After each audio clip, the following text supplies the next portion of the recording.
Tricolores de toda a terra, está no ar o seu Flu em Foco hoje, abordando aqui, reagindo, né, à estreia do Mano Menezes no Fluminense. O que a imprensa e os tricolores, né, os influenciadores tricolores, falaram dessa estreia do Mano Menezes. Vamos ver o que cada um falou aí?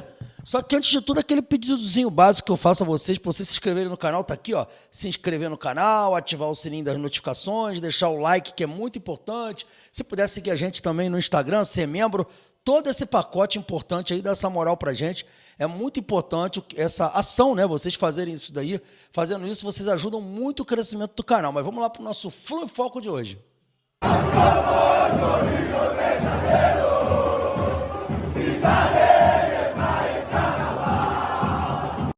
É isso aí, meus amigos. Vamos embora. Vamos mostrar o que a galera falou aí dessa estreia do Mano Menezes. A gente vai começar aqui com o meu brother, meu xará, o Leandro Dias. Isso mesmo, Leandro Dias falando aí dessa estreia do Mano Menezes. Vamos botar um pedacinho aqui. Eu separei um pedacinho pra gente ouvir o Leandro.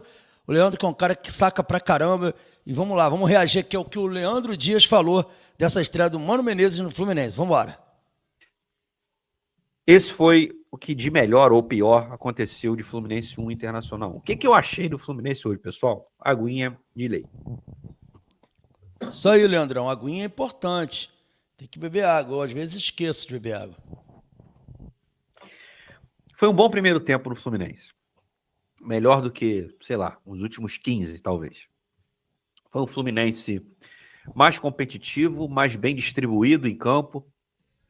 Muitas vezes, os jogadores, né, já acostumados com o Dinizinho, tentavam se aproximar da bola, o Mano Menezes, não, sai daqui, vai para a tua posição. Um time mais tradicional, o meia no meio campo, o zagueiro na zaga. O Fluminense mais, como eu falei, mais heterogêneo no campo, né? Onde você via, tinha jogadores do Fluminense. Eu acho que isso, de alguma forma, contribuiu até para a parte física do time, que é um dos grandes problemas, né? Eu vi o Fluminense hoje fazendo o que com o Diniz raramente fazia, que era conseguir marcar pressão. Eu achava que o Fluminense não tinha capacidade para isso, e mesmo com muitos veteranos, mostrou que tem. Só uma coisa aí, o que a gente falou no nosso pós-jogo de ontem também? Esse aí é o pós-jogo do Netflix com o Leandro Dias, né? O domínio e passa. A gente falou exatamente isso, né? O Fluminense hoje ontem, né? Teve um perde-pressiona estruturado depois de muito tempo. E por que teve esse perde-pressiona? Porque o perde-pressiona, eu discordo um pouco do Xará, que independente de jogador velho ou não, o perde-pressiona do Fluminense, ele é feito em linha agora, né? A primeira linha de 4 jogadores ataca a linha defensiva do Inter, e não como era com o treinador anterior, que era um bolo de jogadores atacando o portador da bola. Eles deixavam muito espaço quando faziam isso. Então, o que o Leandro falou aqui também sobre a organização do time, tudo isso eu falei no pós-jogo, concordo com o Leandro. Vamos embora. O Inter, em alguns momentos, teve dificuldade com essa marcação alta que, às vezes, o Fluminense fez. Então, foi uma equipe que impôs dificuldade para o Internacional, né? O Fluminense foi competitivo no primeiro tempo. Poucas chances, né? Falta confiança. Um time que está em último lugar, não consegue vencer. E essa confiança a gente vê na enormidade de falhas técnicas, erros de passe, tomada de decisão. Isso aí. O psicológico influencia muito. Mas eu acho que com 2 treinamentos, ou no papo, quem sabe, o Mano conseguiu minimamente organizar melhor esse Fluminense. Eu vi, como está na thumb, eu vi um time de futebol hoje. Ainda fraco, ainda com muitos problemas, mas um time mais equilibrado, mais próximo daquilo que a gente precisa. No segundo tempo, o Inter foi melhor. E o Inter foi melhor por 2 razões. O Fluminense cansa, isso é uma tônica desse time de 2024, fazer um segundo tempo de nível de intensidade inferior ao primeiro, e principalmente em função das substituições. O Mano fez mexidas protocolares, tirou meio campo, botou meio campo, tirou lateral, botou lateral, mas eu acho que logo na estreia do Mano, na sua primeira oportunidade dirigindo o Fluminense, ele já precisa radicalizar. Também acho. Não entenda, é o primeiro jogo dele, fazer mudanças absurdas, não é muito convidativo, mas o Fluminense precisa para ontem de mudanças drásticas. Isso inclui, eu já venho falando há algum tempo, o afastamento de alguns jogadores. Não cabe mais Renato Augusto, Douglas Costa e Gabriel Pires Gabriel Pires, que eu elogiei a sua qualidade, mas assim, não tem a menor condição e parecem desconectados do que acontece dentro de campo. O Douglas Costa parece um peladeiro. O Renato Augusto se arrasta em campo. E o Gabriel Pires parece que está na lua, né? Aquele toque de calcanhar para trás que ele deu com o Fluminense precisando ganhar. Assim, o cara, você tá onde, meu filho? Você tá. Só uma coisa que. Vamos pular aqui, já, o que a gente queria ver mais era a análise do Mano. O Leandrão foi bem feliz, né? E principalmente quando ele analisou os jogadores que entraram. A gente falou isso também no nosso pós-jogo, no vídeo. Jogadores sem a mínima condição de ter jogado. Né, a atuação absurda, completamente desconectado com a realidade do Gabriel Pires. A gente falou isso ontem também no pós-jogo, uma coisa de maluco, o que o Gabriel Pires entregou hoje de jogo, foi uma coisa horrorosa, uma atuação horrorosa do Gabriel Pires, e o Leandro foi muito feliz nessa análise, na minha opinião, né, foi o grande erro do Mano Menezes nessa partida de ontem, foi isso aí, né, a entrada desses jogadores. Vamos ver aqui o que o José Ilan, agora estamos aqui por enquanto analisando as falas dos youtubers. Vamos ver o que o José Ilan que está fazendo um trabalho muito bacana no canal do Ilan, né? Tem que parabenizar aqui o Ilan que é um cara muito experiente, né? Um grande jornalista. Vamos ver o que o José Ilan falou aí, na visão dele sobre o Mano Menezes, a estreia do Mano Menezes pelo Fluminense. Vamos embora ver o que o Ilan falou, lembrando que todos esses canais, o link está na descrição desse vídeo. Vamos lá, vamos ver o que o Ilan disse. Com 3 jogos fora de casa agora, Fortaleza, Criciúma e Cuiabá, 3 seguidos fora de casa. E depois desses 3, o Palmeiras no Maracanã. Gente, imagina se der a lógica, pelo que o time está jogando, o que vai acontecer nesses 4 jogos. O Fluminense consegue mais quantos pontos nesses 4 jogos? 0, 1, 2, 3. Quantos vocês acham nesses 12 pontos que vai disputar? Pela lógica, 0, né? Contra os 3 fora de casa e contra o Palmeiras no Maracanã, pela lógica, 0 ponto. 0 ponto. E o Mano não tem culpa ainda, é verdade, concordo. Mas fizer as mesmas coisas que o Diniz fazia em relação a jogadores, aproveitamento de jogadores, claro que vai ter culpa já no próximo jogo. O Mano não pode me aparecer no jogo contra o Fortaleza, domingo, né? Porque hoje ele já viu qual é a situação. Já viu o tamanho da merda que é o elenco do Fluminense. Se ele me aparece com essa mesma escalação, com o Samuel Xavier, né? Que nem foi o pior em campo hoje, com o Antônio Carlos, que entregou 2 vezes hoje, com o Thiago Santos, que foi um pouquinho melhor, enfim, com o mesmo time, vier com a mesma formação, novamente com o Germancano, novamente com o Keno, aí, meu amigo, aí começa a cair na tua conta também, mano. Só uma coisa, eu discordo do Ilan aqui quando ele fala do Antônio Carlos, do Thiago Santos. Primeiro que não tem opção para os dois. Segundo que jogaram bem. Na minha opinião, o Antônio Carlos fez uma boa partida. O Thiago Santos também fez uma boa partida. Agora, concordo que, Samuel Xavier sem condição. E o Samuel Xavier, para mim, passou batido nas críticas. Eu vi muita gente concentrando a crítica no Keno, que para mim foi um dos melhores jogadores do Fluminense em campo, até também discordo do José Ilan, e focando a crítica e tirando a crítica de quem realmente tinha que ser criticado. Porque a atuação do Samuel Xavier foi horripilante. As grandes chances do Internacional saem de bolas longas nas costas do Samuel Xavier. Inclusive o lance que gerou o gol. O Samuel Xavier estava fora da posição dele, né? E quando o Alan Patrick recebe a bola pelo lado esquerdo, era onde tinha que estar o Samuel Xavier. Então, nisso eu discordo do Ilan e acho sim que não pode voltar com a mesma escalação, mas aí eu citaria mudanças que são necessárias no time, principalmente a saída do Samuel Xavier, o Gabriel Pires que não pode mais entrar, o próprio Renato Augusto que não pode mais entrar, Douglas Costa, essas substituições absurdas que foram feitas. Vamos lá. Né? Você tem opção? Tem opção pra cacete. Tem opção. Não são ótimas opções, mas tem opção. Você tem o Jean-Luc Mi, que hoje estava suspenso. Para domingo é titular. Não tem, mas não tem nem discussão. Não vai ter nem discussão. Se não for titular o Jean-Luc Mi no domingo, o Marquinhos ainda não deve voltar, mas se não for titular o Jean-Luc Mi, já tá tudo na conta do Mano. Já começa. O Lucumi também eu tô achando um pouco uma exigência assim. Precisamos de um radicalismo? Precisamos, mas o Jean-Luc Mi, até agora, ele fez uma boa apresentação, mas não dá para colocar tudo na conta do Lucumi também não. Mas vamos ver. Tudo na conta. Se o Samuel Xavier, que sumiu no segundo tempo, for titular, tá na conta do Mano. Concordo. O Guga entrou faltando ali 10, 15 minutos. Né? Tem que tentar alguma coisa. Bota o Justen, né? Que é lateral direito da Também base. concordo. Bota na lateral o Marquinhos na outra lateral, embora o Diogo Barbosa tenha feito um bom primeiro tempo, né? Mas, amigo, tem que começar a tentar, ainda que bote no segundo tempo, mas prepare esses meninos. Não é fazer as mesmas alterações com os mesmos velharecos que o Fluminense tem. O resultado não vai ser diferente. Você vê que o Ilan já foi um pouco mais ácido, né? Cobrou bastante, acha que tem que colocar os garotos para jogar. O time tem que ser um time de garotos, na visão dele. O Ilan foi bem mais... Já propõe uma ruptura maior, né? Uma ação mais radical, né? Do José Ilan. Eu tenho alguns pontos assim. Eu não acho que os garotos podem ser colocados para resolver a situação. Eu acho que pode até queimar, dependendo da situação. Eu acho que tem que ter uma mescla. Eu acho que nem tudo é terra arrasada. Por exemplo, a dupla de zaga, eu acho que está bem. O Fluminense, os dois zagueiros que jogaram bem. Acho que o André voltou bem. O André não vai poder jogar. Não tem jeito. Quem vai ter que atuar ali na cabeça de área ali. Eu colocaria o Felipe Andrade.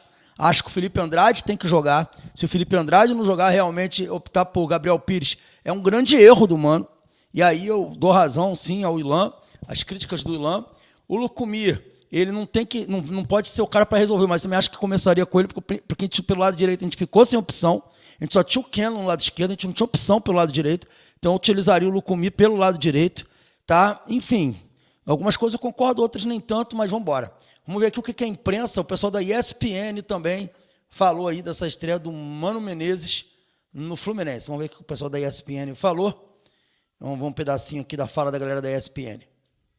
O Mano deve ter percebido ali o nível físico de alguns jogadores, porque mais uma vez o Fluminense no segundo tempo baixa, dá aquela riada e naturalmente o Inter, mesmo desfalcado, consegue ficar mais em cima, consegue gostar mais do jogo. E as mexidas não funcionam. Cita um reforço do Fluminense no começo da temporada, fora o Marquinhos, que conseguiu dar alguma resposta no ano, que conseguiu até agregar agora, algo. A gente tem discutido isso aqui. Então, isso chama atenção. E o Mano tem mais uma coisa que é muito importante. O elenco adorava o Diniz. O elenco não vai se revoltar contra o Mano, mas o Mano não pode mexer no time, gerando algumas instabilidades que talvez façam que o elenco não goste de como o time é gerenciado depois. Porque quando um time está na zona do rebaixamento, como aconteceu geralmente o efeito 3, 4, 5 jogos ali, muda o astral e tal. O Fluminense tinha problema de não conseguir resultados, não tinha problema de relação com o técnico, é outra questão. O elenco não é um elenco padrão pela quantidade de veteranos e a situação da mudança de técnico também não é uma situação tão padrão assim. E o Mano tem experiência do futebol o suficiente para ter a leitura de que se ele pensa alguma coisa muito diferente quando fala de formação, ele tem que fazer isso de um jeito sábio. Ele não pode fazer isso simplesmente porque ele acha que vai ser melhor assim, vai ser melhor para a equipe e pronto. Sim. A construção ela é um pouquinho mais lenta. Ao mesmo tempo, né? Quando você traz... Só uma coisa, eu discordo do amigo, porque a gente não tem mais tempo para pensar no que o jogador quer. A gente tem que, para ontem, fazer grandes mudanças. Radicalizar realmente e colocar os melhores fisicamente e tecnicamente em campo. E principalmente fisicamente. Né? Porque a gente vai precisar jogar melhor sem a bola, defender mais. Então, assim, a gente não tem mais espaço para isso que ele falou, de que os jogadores eram amigos do Diniz. Inclusive, há controvérsias. Tá? Eu não vou falar sobre isso agora, que não é momento. No momento certo, a gente vai trazer aqui um pouco de bastidor do que rolava com o Diniz no Fluminense. Tinha jogador insatisfeito, isso eu posso dizer a vocês. Vamos embora. O Mano, você traz o Mano para a ideia de futebol do Mano, né? Não Claro. nenhuma outra. Você não traz o Mano para não mexer radicalmente na estrutura de jogo que tinha o Fluminense. E de cara ele já diz, vai ser mais direto. Então, mas é um choque. E ele traz isso para a coletiva hoje. Você Sim. percebe? Ele, Isso aí, como ó. ele pensa futebol, A coletiva foi muito boa. ele devia ver a maneira que o time do Diniz marcava e falar, cara, eu não concebo isso. Né? Quando ele falou, olha... certeza. A maneira... Então... Imaginando ele falando com os amigos sobre o jeito entendeu? que- Então, quando ele falou, a gente tem que saber organizar melhor os gatilhos de pressão, né? Quer dizer, não é ficar pressionando o campo inteiro, tem coisas que ele não faz, não vai fazer, não gosta de fazer. Falou das perseguições da entrevista. E não adianta esperar que ele faça. O que ele precisa fazer agora é um time que seja com os jogadores que tem, e pode ser um problema, porque você tem muitos jogadores veteranos, mas são esses que você tem hoje, que consiga se proteger melhor, começar a ganhar jogos, como ele disse, e começar a pontuar seguidamente, porque a situação é drástica, é dramática. Mês que vem tem uma Libertadores e E aí? Né? Dá para pensar no que é a sequência de temporada do Fluminense. Até por isso, carece de um choque de atitude também, porque os jogadores que entraram hoje parece que estavam com a cabeça no mundo da lua. O Gabriel Pires dando toque de calcanhar, o Mano até cita, comete um erro e murcha. É que é complicado, é uma quebra de paradigma, né? Vocês gostam dessa história de choque? Vocês não gostam de uma mudança agradável e suave? Vocês gostam dessa coisa impactante, né? No caso, que precisa, meu amigo. Uma reeducação. É uma reeducação. Meu amigo, precisa desse choque. A situação do Fluminense é terrível. O Fluminense tem 7 pontos, está em último lugar no campeonato, 5 pontos atrás do primeiro time fora da zona do rebaixamento. Então não é que os caras gostam, que os caras estão vendo que não tem outro meio. Ou você faz grandes mudanças para tentar resultados mais rápidos, ou você vai continuar com a mesma perspectiva. Então eu acho que é por aí. Vamos ver. Vai reeducar É uma o time. reeducação, Um outro exatamente. tipo de jogo. E é uma reeducação necessária. E a transformação é enorme. Mas ela é mais fácil para voltar àquilo que ele quer do que para pegar um time do Mano e transformar no time do Diniz. Sim. Entendeu? Se fosse o Mano entregando para o Diniz, demora muito mais tempo. Com certeza. O Mano recuperando um jogo que todos jogaram a vida toda, diferente do que jogava o Fluminense Diniz, isso é mais simples de fazer. Não quer dizer que é para ontem, que já está pronto. Verdade. Tanto que na escalação dele hoje ele já muda o time. Tem o retorno do André, que é algo que Fundamental. conseguiu contar. Para fazer a saída, o André está no posicionamento do André, foi bem próximo aos zagueiros, que é o cara da saída. Ele, Alexander lado esquerdo, Martinelli lado direito, Ganso, Keno e Cano. E o lado direito tinha que ser ocupado. O Ganso passava um pouco por ali, Martinelli. Quando ele mexe no segundo tempo, aí ele tira o Cano, põe o Kennedy, ele vem com o Douglas Costa, ele abre os dois lados. Então o jogo vai ser mais direto, e talvez quando ele fala em marcação, talvez melhore, porque pela idade dos jogadores do Fluminense e pela quantidade de jogos, você também não vai falar em intensidade todo o jogo, subindo, né, e ali, pressionando o adversário e tal. Em teoria é maravilhoso, mas a realidade não funciona para time nenhum. Nenhum time consegue jogar 3 jogos numa semana, porque alguns estão jogando em 7 dias, 3 partidas. 3 partidas. Tá? E é isso que está acontecendo. Tá aí. Vimos aí a galera da imprensa falando. Agora vamos, por último, ver aqui a fala do Rica Perrone. Ele fez um pós-jogo, logo após o jogo do Fluminense, e a gente vai ver aqui a fala do Rica Perrone. E todos esses vídeos que eu estou colocando aqui, galera, foram sugestões, né? Esse vídeo, por exemplo, foi a sugestão de um inscrito do canal que mandou para mim lá no direct do Instagram. Vamos ver aqui, então, o que o Rica Perrone falou. Ainda não vi esse vídeo. Vamos ver o que o Rica Perrone falou. Dizendo, como eu, por exemplo, que o erro do Fluminense havia sido apostar todas as fichas nas características do treinador atual. Diniz deu uma rechaçada nisso quando ele deu a coletiva. Ele falou, não é isso, não. O time, quem é que não queria esses jogadores? O time não é feito para mim e tal. Não é verdade. O Fluminense só contratou a quantidade de jogadores mais lentos, mas mais técnicos, porque o treinador era o Diniz. E o Fluminense montou boa parte do seu elenco baseado nisso, que não significa que o Fluminense não tem elenco para se recuperar, para sair de uma eventual Série B, que não faz o menor sentido com o time que o Fluminense tem pensar em Série B, o que não significa que o Fluminense não possa ganhar. Só uma coisa, galera, você viu que o Rica Perrone falou logo no início? Que o Diniz mentiu, né? Ao dizer que o time não foi feito para ele. As contratações não foram contratações para o jogo dele, que qualquer outro treinador conseguiria lidar com essa montagem de grupo. Isso é uma grande mentira e eu falei isso no dia, né? No dia eu falei isso. No dia que ele deu essa coletiva, no mesmo dia, na live, à noite, eu falei, ele mentiu. Porque o próprio Diniz, em coletiva, ele falou que pediu a contratação do Gabriel Pires, a contratação do Renato Augusto, e estava comemorando que o pedido dele foi feito, foi aceito.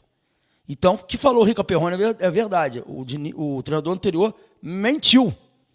E complica para quem vai pegar agora, porque o time tem uma característica completamente diferente daquilo que se espera de um time para jogar em vários modelos de jogo. Vamos lá. Então, obviamente que gera uma desconfiança. Quando surgiu o nome dele para contratação, o torcedor do Fluminense não gostou. E seria meio mentiroso chegar aqui e falar, não, o torcedor do Fluminense reagiu. Não, o torcedor falar que vai apoiar, ele tá fazendo aquilo que ele vai fazer pelo time dele, seja qual for o treinador, cacete. Porra, tá trocando treinador, tá em último colocado, vou apoiar quem seja quem for, né? Então, naturalmente, o torcedor do Fluminense vai abraçar e tal, mas a contratação do Mano Menezes é a comprovação de que o Fluminense não tinha ou não se preparou para a possibilidade de perder o Diniz com um treinador com um perfil semelhante. Né? O Fluminense não tinha um plano B com um perfil semelhante. Por quê? Porque o Mano Menezes não tem nada a ver com o estilo do Diniz. É outra parada, é outro jogo de futebol, outra maneira de enxergar o jogo, outra maneira de tentar o resultado, o que demonstra, sim, que o Fluminense cometeu um exagero, talvez, para não cravar que é um erro, mas um exagero em ter investido em jogadores tão parecidos com o estilo de jogo do Diniz e não necessariamente com um pouco mais genérico. Claro. Cara, o Rica Perrone, ele anda bem esquisito, sinceramente. Ele anda bem esquisito quando ele vai analisar o Fluminense, a gestão do Fluminense. Ele fala do Mário, até para fazer críticas ao Mário, ele está pisando em ovos. Um negócio muito estranho, vocês não acham, vocês que estão vendo esse vídeo? Porque ele vira assim, para não falar que foi um erro. O Rica Perrone nunca foi assim. Ele sempre foi um cara que chegou e apontou, isso aqui foi um erro de planejamento, falar diretamente. Porque é óbvio que foi um erro de planejamento. Você pegar, dar a um treinador tudo o que ele quer, concentrar todos os esforços de contratação na visão